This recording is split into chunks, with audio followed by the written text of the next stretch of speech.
during the withdrawal from Afghanistan. Defense Secretary Pete Hegseth saying yesterday he expects a full report on the withdrawal at some point in the middle of next year. I'm Gianna Gelosi. This is Fox News. Viking, dedicated to creating travel experiences for the thinking person with programs designed for cultural enrichment on board and on shore. Discover more at Viking.com. Your 710 KURB AccuWeather forecast. Humid today, partly sunny. Breezy this afternoon with some widely separated thunderstorms. Highs in the mid and upper 90s. Partly cloudy, humid tonight. The low down to 78. Partly sunny. A thunderstorm in spots for our Wednesday. Breezy in the afternoon. Highs in the mid and upper 90s again. And Thursday, mostly sunny. Breezy with a thunderstorm in one or two spots in the afternoon. Highs in the mid 90s to just over 100. I'm AccuWeather meteorologist Jason Caterina on the Valley's official weather station 710 KURB. Join the Radio United team. We're looking for a marketing consultant to join our dynamic team in the RGV. Are you self-motivated, goal-driven, and ready to help businesses grow? This is your chance to develop and sell advertising and marketing campaigns across multiple platforms, including radio, digital, social media, and more. Requirements include minimum of 3 years of outside sales experience, strong communication, presentation, and negotiation skills, valid driver's license, and reliable transportation. Bilingual is preferred. Must be legally authorized to work in the United States. Send your resume today to humanresources@radiounited.com. Radio United, we're an equal opportunity employer. Rioplex is industry recruitment at the speed of sound. Congratulations to the 24 Rioplex ambassadors who will soon sell our region to the world. Rioplex industry recruitment, because South Texas and Northern Mexico is the perfect region for all industry. Broadcasting from the Valley's commercial and fleet headquarters studio at PayneAutoGroup.com. You're listening to News Talk 710 KURV. From the Radio United Broadcast Center, this is the Sergio Show. Talking about the news headlines and topics that affect you. And now, the Sergio Show with Sergio Sanchez. Time is 10:07. This thing on, Freddie? We're doing the online thing, right? Hour 2 of the Sergio Show on News Talk 710 KURV. And this hour is a service of South Texas Buick GMC. Big thank you to Lone Star National Bank. Countdown to kickoff. Countdown to history. This is a big week. Man, I bet you a whole bunch of the gang over at UTRGV, from administrative office over to the stadium, the football team, all these different programs that are going to converge a Saturday evening. Which, by the way, the UTRGV football game, the debut of Division I football, that will be broadcast on our sister station, 90.1 FM Ultra, 90.1 FM. So join us for that broadcast on Saturday. Yeah, countdown to kickoff, countdown to history. We got Division I football coming to South Texas, and it's a game changer, and we're going to be focusing on that. Several interviews coming up. We got a special broadcast taking place, a couple of them, in fact. The first one, my program, 9 a.m. to 11 a.m. Friday, at the Museum of South Texas History. We're going to be right there on the square talking with the museum director. Talking about, Valley history. And this, as I've been referring to it, like an inflection point where we have this landmark event, this institution, Division I football landing, and it's an economic benefit to the area. So we got other folks commenting on how it helps local sports, local athletes, economic growth, hotels, restaurants, all that stuff. It creates just a whole new culture. It's a beautiful culture. And because of it, the football program, you've been paying attention to the headlines. We got like swimming programs now at the university, an expansion of other programs. We have a conversation, the big conversation of the day with Chase Conk. He's the athletic director from UTRGV.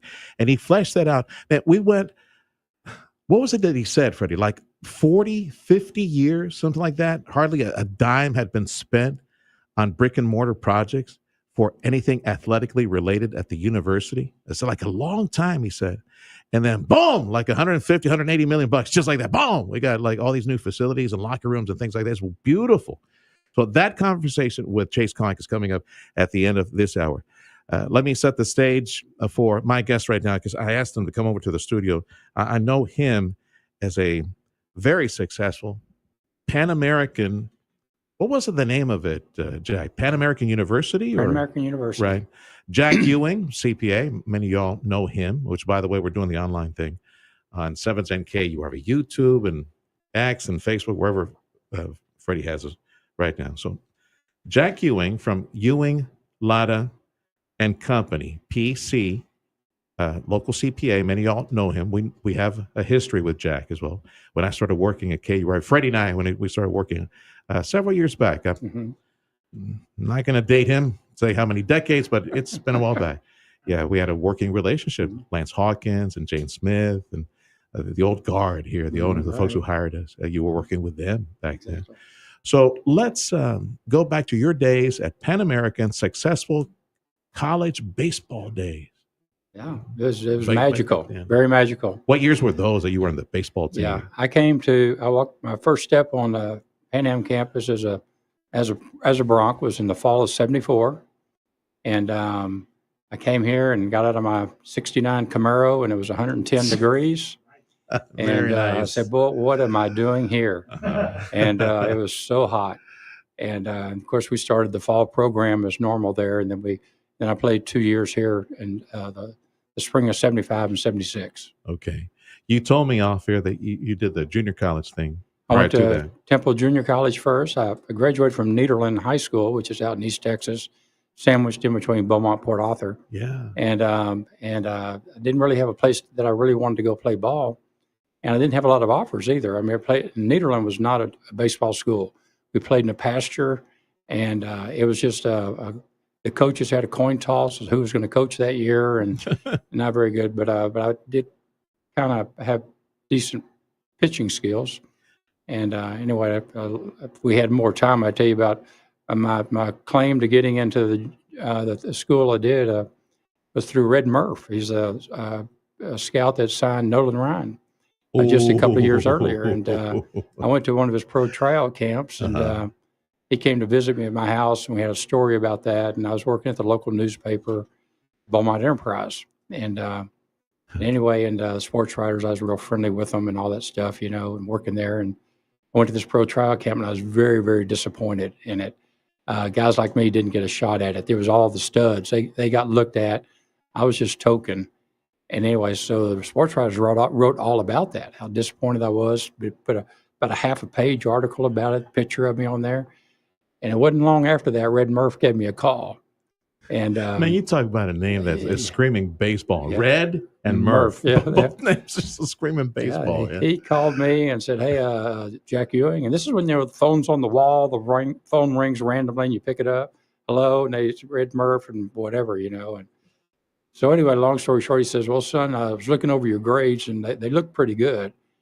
And I said, "Well, I never had trouble in school." And he said, No, I'm talking about your grades at the tryout camp, And he says, "I'm going to be at your house tomorrow. You find you a catcher, and I'm going to have you pitch for me privately." And so anyway, that next day. Dad, you need to catch for me. You're right. I was scrambling. And so it's midsummer. My grandmother had just died the day before that. So it's kind of a little chaos going on at the time. And so I got me a catcher, and it was pouring down rain. He shows up at my house, end up calling one of the coaches. They let us in the gym. And if you ever thrown baseballs in a gym, it magnifies about 100%. So you look pretty good in the gym. Yeah. It pops real good. I was about to say that echo and lasts it's for great. a while. And so you left-handed or right-handed? Right-handed. So anyway, he hooked me up with Coach Lotus, who was a friend of his, who played in the major leagues, and he was coming down to coach at Temple Junior College. And Red Murph's wife was the dorm proctor, or whatever you call that girl part, at Mary Hardin Baylor in Belton, which was about 5 miles from Temple. And so he said, "I'm going to park you there and keep an eye on you, But anyway, so that's how I ended up at Temple. CPA Jack Ewing, one of our supporters for these special broadcasts that we're conducting on Friday, the morning show, the evening show, countdown to history countdown to kickoff, or UTRGV football program.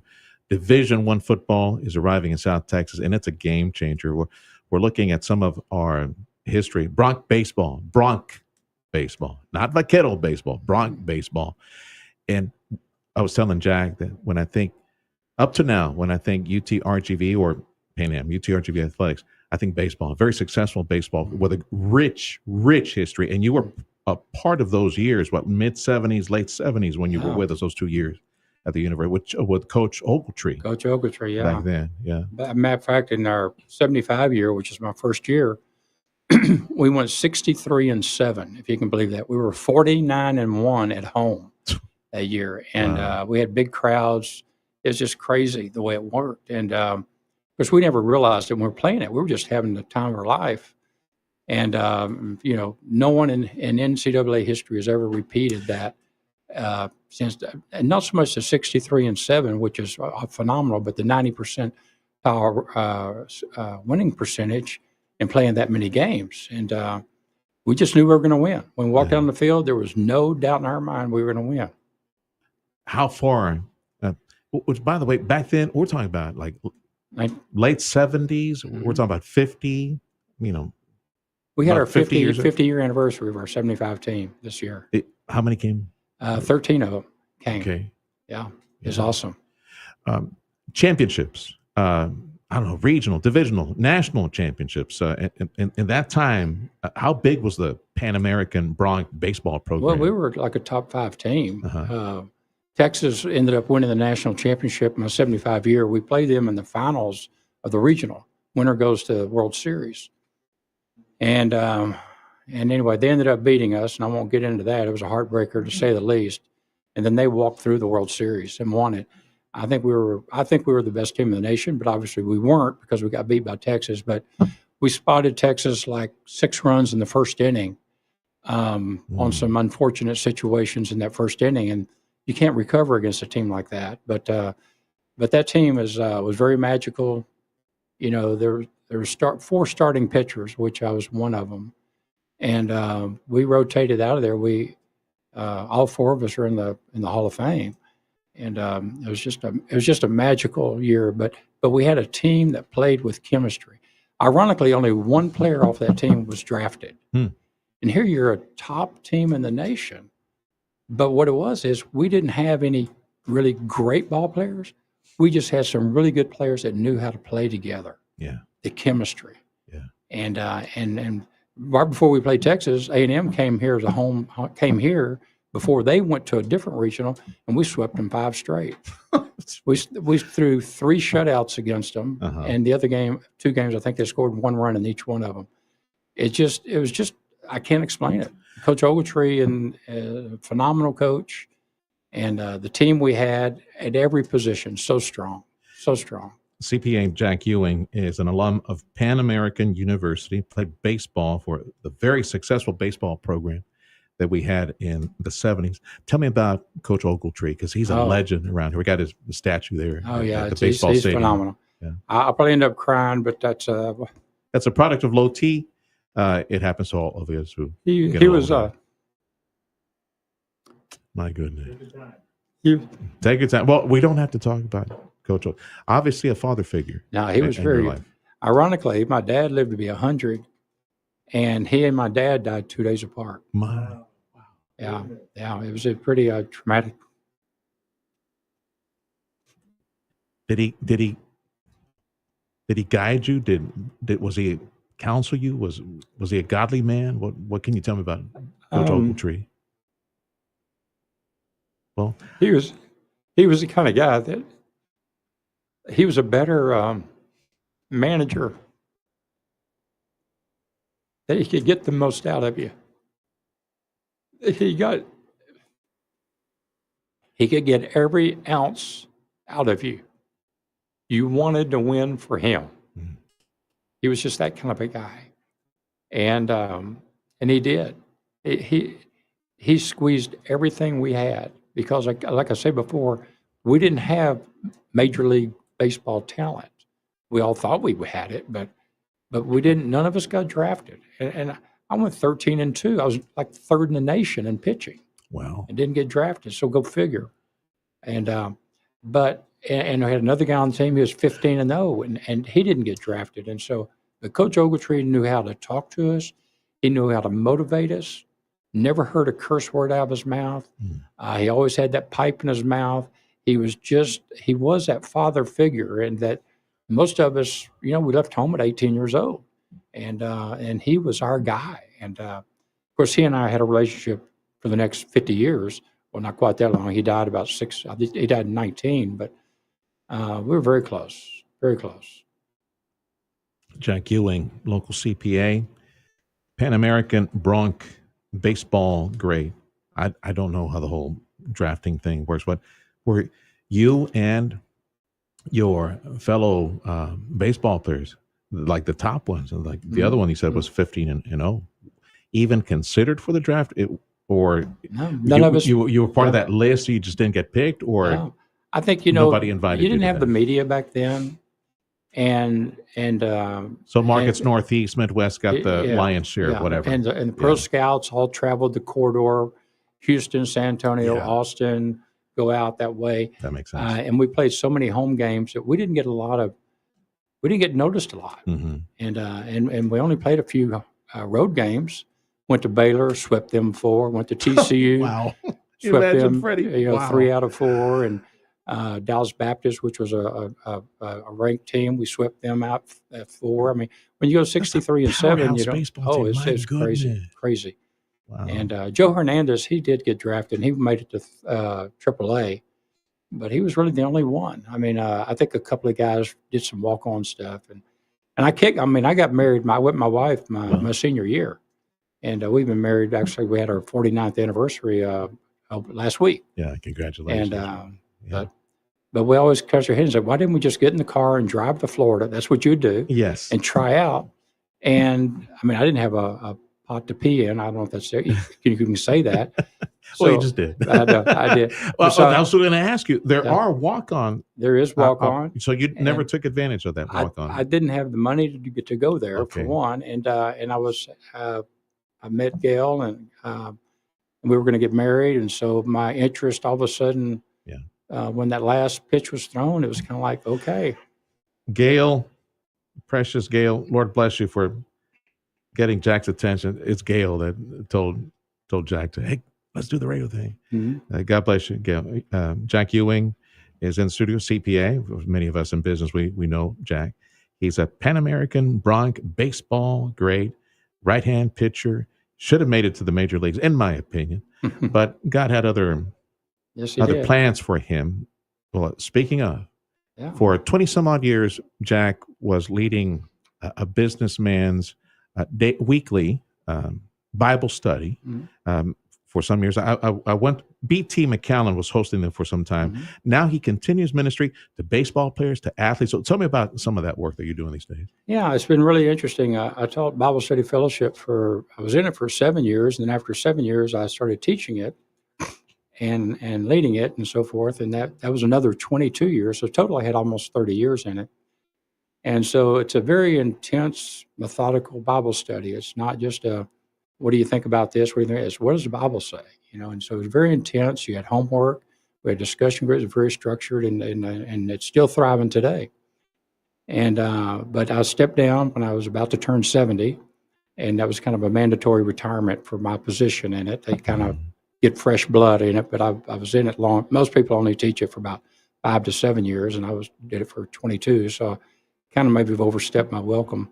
But anyway, no, it was wonderful, and everything was great. It was wonderful. But then I felt God calling me out of Bible study fellowship and into UTRGV baseball, and that's of course where my love is. And I started, went over there and talked to Coach Matlock, which I hope we get to talk about him in a minute. But he's our present coach, and he was very open to it. And so we met, and there was 2 or 3 guys that showed up, and then 4 or 5 guys showed up, and anyway, it just kind of mushroomed. And then we moved from meeting on campus. We moved to my house, and so each Monday night, and I say each Monday night from September through May, when the kids are here. We meet at my house, and we have Bible study. I feed them, and we have a great time, fellowship, and let me tell you what, it's pretty amazing and powerful. My friend Jack Ewing in the studio here at 710 KURV. Freddie, I saw the clock. Let's go pay some bills real quick and come back and finish our conversation with Jack. Pan American University, Bronc baseball grade, Jack Ewing, my guest on this historic week for our UTRGV athletic program, or the university period. We got countdown to kickoff, countdown to history. We appreciate Jack's support of our special broadcast on Friday. He'll be joining us on the drive home with Zach and Davis. Yeah, looking at some history, looking ahead to the impact of the expanding athletic offerings at our university, especially the Division I football program, where you can join us online at 710 KURV, Facebook, X, YouTube, wherever Freddie has us right now. You catch that video as well. This hour of the Sergio Show made possible by South Texas Buick GMC. Big thank you as well to Lone Star National Bank.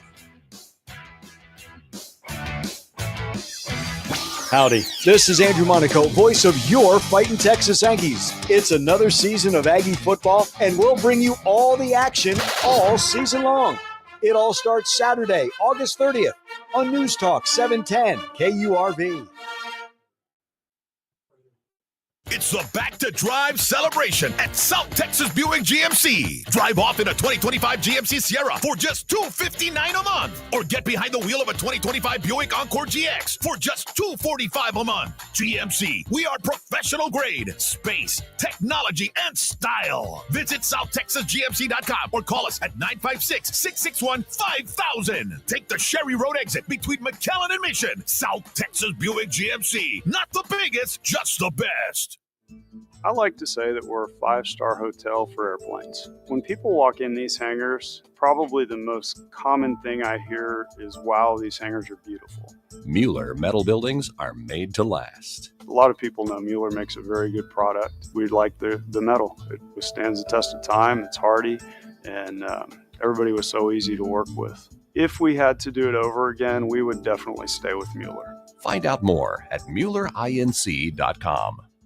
Attention IT technicians, a great opportunity awaits you at Radio United in McAllen, Texas. We are looking for a full-time information technology technician. Are you 21 or older? Do you speak both Spanish and English? Are you authorized to work in the USA? This job is for you. You must be available to work weekends and nights. A good driving record and computer knowledge are required. Send your resume today to humanresources@radiounited.com. Don't miss this opportunity. Radio United is an equal opportunity employer.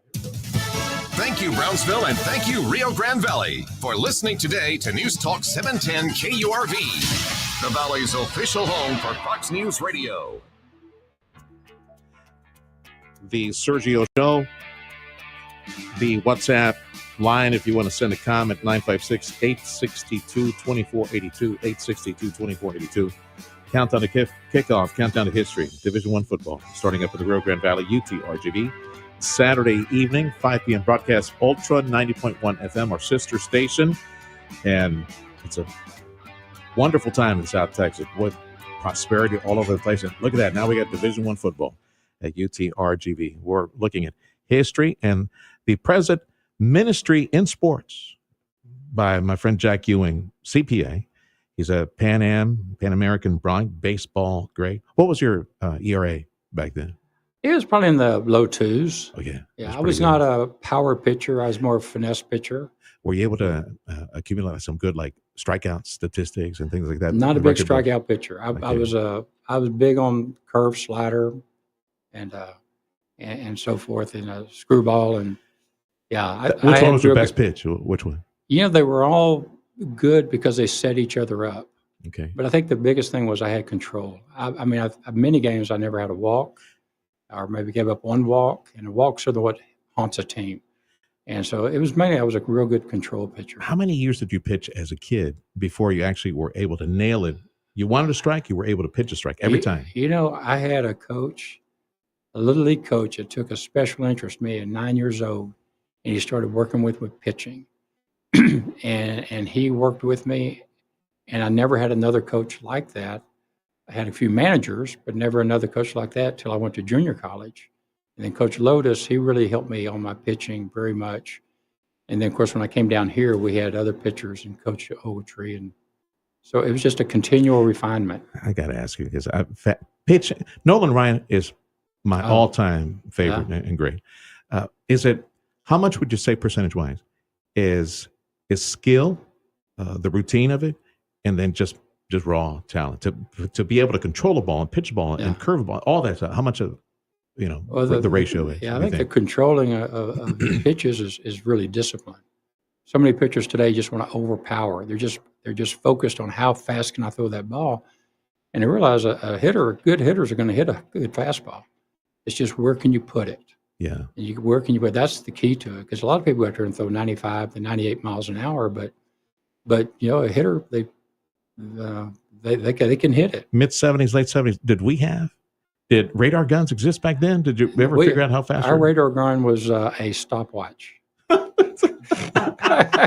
How do you calculate something like that? I don't know. Bring the nerds in from the physics department. Figure out the speed. That's about right. CPA Jack Ewing, Pan American baseball greats, and we're looking back a little bit and looking forward to the successes at our university now that we have Division I football. What do you think now that we got that big football program here? I think it's so awesome. Yeah. It's I was on the athletic director council with Chase Conk. He invited me to be on that before this thing was even birthed. It was probably birthed. He hadn't shared with us, but we got to be on the ground level of it before it passed the school referendum and all that. The kids had to vote on it and all that stuff. And just being a part of that, of course, I can't say enough about Coach Conk. I say Coach Conk, Chase Conk, and Chase is a dear friend of mine as well. And but he, that guy was only like 36 or 7 when he came here. Yeah.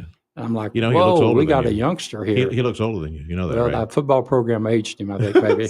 No, he's still very young, but he did a phenomenal. He and Dr. Bailey. I mean, wow. Yeah. You still look young, Chase. If you're tuning in, you still look young, brother. See, Jack Ewing, you can see him, my friend, here on 710 KURV, Facebook and YouTube Live. Freddie, what age would you say, just looking at Jack, what age would you say he is? Huh? Maybe 40 something, right? 43. Yeah, early 40s, yeah. So I'll just say early happy birthday. Can I say? Yeah. Yeah. Right. With Jack Ewing, take a look at him. He 42, or how does it? 72 is now 42. The right? new 42. The new 42. Yeah. Yes, you exercise every day, don't you? Right. I do. And you eat well. I try to. Yeah. Mm-hmm. What's your routine for exercise? I get up every morning around 4:15, and I work out. Yeah, that's not going to help. That's going to kill me. I'm complaining all the time, waking up at 4 o'clock in the morning. I have a little gym in my house, which I've got all the different types of equipment and stuff, and it's my mancasium is what I call it. And I roll out of bed and I work out, and I do that every day of the week I can, and then I go to work. I get to work pretty early. Do you parse it like this is leg day, this is bicep day, this is back day? Do you parse it like that? No, I really don't. I have my day is every other day is cardio, every other day is weights. Oh, okay. And I do a little cardio on the weight day just to get me good and warmed up, and I stretch every day. Yeah. After I finish up, but that's my everyday routine. When's the last time you pitched or anything significant, like a fundraiser, a baseball game? It probably was an alumni game. We had probably it might have been 30 years ago. Yeah. And a bunch of us went out there and pitched, and I actually threw. But I'll tell you what, home plate looked a lot further. I felt like it was going to be like some of those first pitch when they throw the first pitch of the game, and you see a lot of times people they'll throw it, it bounces to the catcher. I feel like that was going to be me. I was like, oh no, this is going to be terrible. CPA Jack Ewing, my friend, he's a broad baseball great, Pan American graduate from mid 70s, late 70s, part of the great championship run that we had at Pan American. Tell me about our present coach at baseball program, Coach Medlock. Yeah. This is not going to be a fair statement, but I'm going to say it anyway. Since Coach Ogletree, he's the man. Mm-hmm. And we had a lot of coaches in between there, all good men, but Coach Medlock, he's the real deal. And he's been here, I'm not sure how many years now. I don't know if he's been here 7 or 8 years, maybe. I can't remember exactly, but he's and I know this because I know Coach Medlock personally, but I know it because through the Bible study I had with the baseball guys, and I hear them, they talk. And what they say about Coach Medlock reminds me so much of what we would say about Coach Ogletree. And so I didn't play from Coach Matlock, obviously, but I tell you what, I have a great respect for him and his wife. His wife works there side by side with him. Great asset to the program.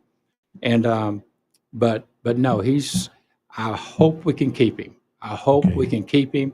I think he's going to make baseball great again. Yeah, I really do. Yeah. And he's already on that road. We've had a great season last year, and we're going.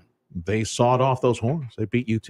Was that like last year or the year before? 2 years ago. 2 years ago. Made history. I'm afraid to ask you this because I know Coach Ogletree is so precious to you and it means so much. Just curious, that statue outside the stadium. Oh, it's awesome.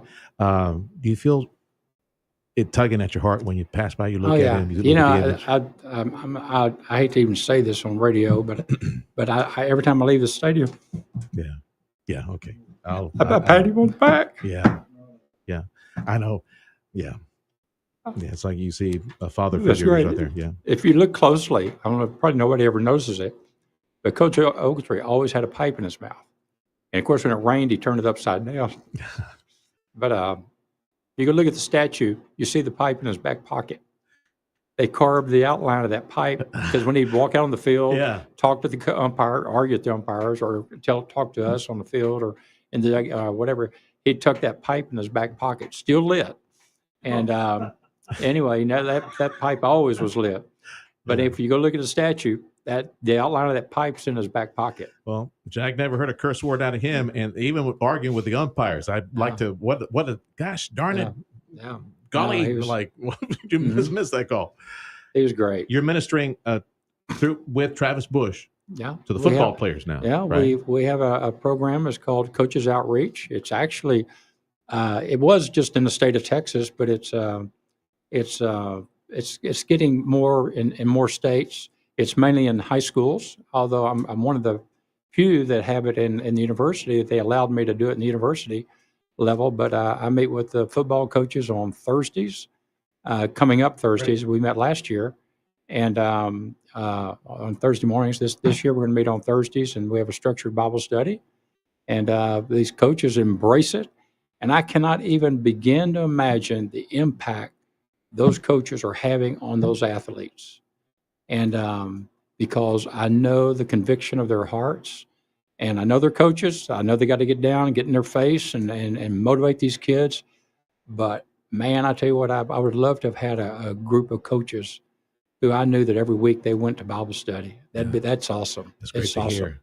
hear. It's great to be a part of it. Get to see the peel back the pages and see something that the public will never know or see. You know? Strengthening the character, working on the moral and character foundation, the principle foundation that should be Christ in everyone's life. Proverbs 27:17, iron sharpens iron. This T-shirt I was showing off, is this like the Bible study T-shirt? Well, what is it? Well, what it is that I have a nonprofit organization myself. Okay. And I don't go out and hustle funds or anything like that. It's not that. It's just something I did because I just felt led to do it. And in my profession, it's easy to form one. And it's called Iron Sharpens Iron Athletic Ministries. Nice. And I use that to funnel to take care of the kids and do things, through that organization. But it's also gave me a reason to have T-shirts, pass them out. Kids wear them. I gave them, and I have this other one. Make baseball great again. Yes, well, UTRG. I love the slogan. I don't know if there's a political slant on that. Well, I've never heard it before. No, never heard that before. But whatsoever, yeah. I was just sitting around with my son. My son has a screen printing business in Denton, Texas. Norman Roscoe, really successful. And we were kicking it around, and I said, let's do something like that. And so he helped me, and we came up with this Make Baseball Great Again. And I've had a lot of the parents, the kids have worn them, and I had a lot of the parents of the baseball guys. They said, "Where do you get those? I want them." I said, "Well, I'll get you some printed up." Thank you for all your work, in especially in ministry, reaching out to these young men, keeping them on the straight and narrow, on that very narrow path. Wide is a path, and wide is that door to perdition. But you got to lead them to Christ. Narrow's the gate. Yeah. Thank you for all your work, brother. Thank you for your friendship and your support all these years. I appreciate being here and voicing it. But let me tell you what, if you're not on board with the Vaqueros, get on board. There's a lot of us old Bronx that had a hard time with it. Huh. But let me tell you what, there's nothing greater. Yeah. You know, you can sit around and be angry and bitter about changes and stuff, but you're only losing out. You climb on board and just be a part of this great program, what it's doing for the community, these kids, the opportunities. And if you're not part of it, I feel bad for you if there's any reason that you hold back because of the Bronx. Bronx was a time in history. It was great, but we got to move on. 10-4. And no, as powerful and dynamic, for example, SpaceX with their rockets at our coast here in the Valley, this Division I football program and the new offerings, swimming, everything else is being offered.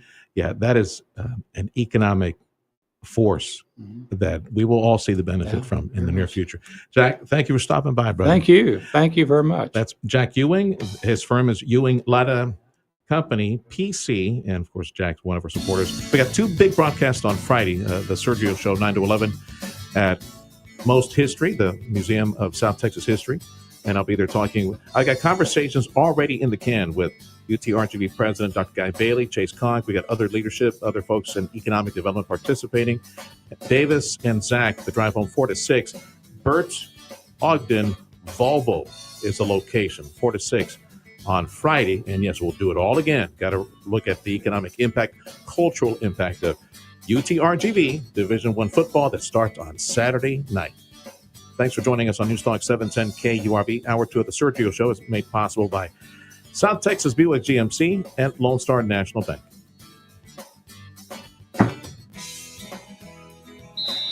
Amigo Power Equipment wants to remind you what season it is. That's right, it's the season of Texas A&M football, Polaris, and Kubota.